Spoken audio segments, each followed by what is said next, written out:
Australia is set to become one of the top 5 OECD countries for broadband in the nation's households by 2020.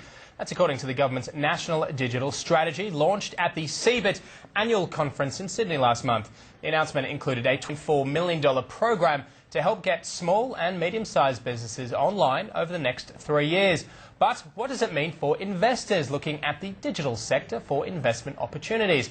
Well, joining me now to answer some of those questions, Sebastian Evans, Fund Manager with NAOS Asset Management. Sebastian, thanks very much for your time today. I suppose just to start with, what sort of impact do you think the National Digital Strategy announcement is having or is going to have on small cap stocks in that digital sector? I think from a stocks perspective, I think it becomes quite hard in the Australian market because there's very little direct exposure that benefits from the so-called digital economy. I think there's a few places where you can look for exposure, but I think going forward there's definitely going to be a lot more traction. I think you've seen also globally, even with announcements such as the iCloud. I think the move to the digital economy is gathering steam. It's going to be very much a big part of our lives moving forward, not just for the next few years, but for the next 10 or 20 years. Clearly, I suppose the cornerstone of that is going to be the NBN. Does that have any sort of an impact on your investment strategy? Yeah, definitely. I think you want to look at certain businesses that are affected by the NBN. I think whether or not you believe it's going to get up in the end, I think at the end of the day, people are using more bandwidth. I think if you think of 3D movies now, you're going to be able to download 3D movies straight to your computer, but instead of being on your computer, you're going to be able to download it from an iTunes store. All this stuff needs to be stored somewhere, and it needs to be brought across to your computer on a high bandwidth system.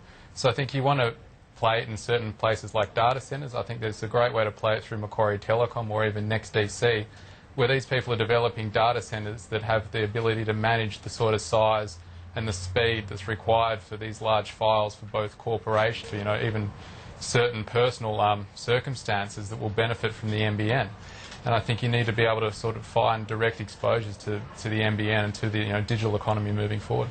Look, is there an element of risk that that investors need to be, I suppose, aware of when looking at these sorts of things? I assume there'll be lots of companies and so forth claiming to, claiming amazing things and so forth. Do you need to be diligent in your research? Yeah, I think you hit it on the head. You find a lot of small companies that say they have big, wonderful ideas and they're going to be the next Apple or the next Telstra or whatever it may be. And it might sound good on a piece of paper, but I think when you do the work, and especially for us when we spend many hours out with these businesses, you find that the substance behind it can be it can be real, but I think the ability to execute is what you need to see. So I think we much prefer to see businesses like Macquarie Telecom that have executed, have a current data centre and are in the process of expanding, but they've got a proven ability to execute in the first place and are profitable. I think you need to be wary of big ideas that require funding, that require I think really the people who've done it before. But I think with NextDC, you saw the founders of NextDC were the people who started Pipe Networks. And I think when Pipe Networks started, 20 cents was taken over for $1.80 by TPG Telecom. You really need to find the people who have the ability and the funding required to execute over a number of years. Sebastian, you've mentioned a couple there. We've just got a graphic up on the screen. Some of your top picks in that space?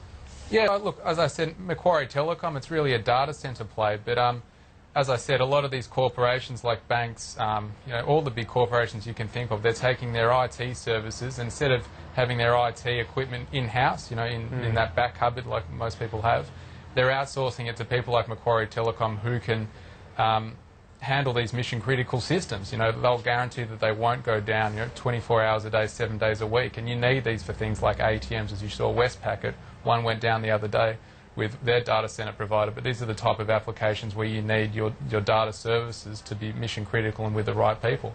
I think other ways to play, as I said, we like NextDC, we like MNet. MNet's a slightly smaller one, but that focuses on the digital media moving forward, but on mobile phones. I think lots of people spend time on their mobile phones. It's moving from laptops to mobile phones to iPads, but setting up a web page, so-called web page for a mobile phone is very different and requires a different technical skills to get it up and running on a mobile phone. But I think the amount of money people like Google are ploughing to the space, I think people actually can't quite grasp, especially in Australia, that the amount of money that's going into this space. So I think it's definitely one to watch.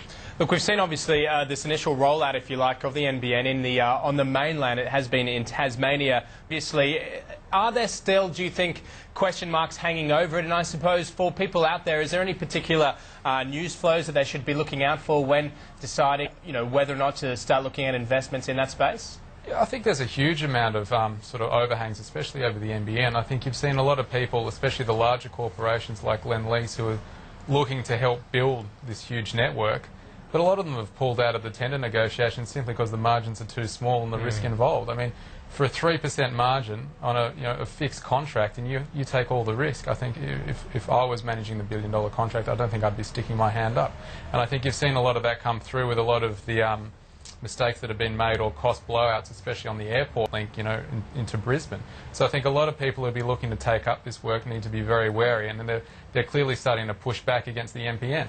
And that, in turn, will affect the economics around the NBN. I think the NBN economics in the first place, a lot of people had a few queries about them, to say the least. But now if you're going to have price increases, it wouldn't surprise me at all to see price increases on the NBN and a cost blowout. And therefore, what does that do to the economics and the taxpayers' money? Would the taxpayers be happy with 3 or 4% return on their money? And that's what it might wind up being if you're lucky. All right, Sebastian, we do have to leave it there, but thanks very much for your time. Appreciate it. No worries at all. And we're going to head to a break, but coming up, we'll have more of today's company news.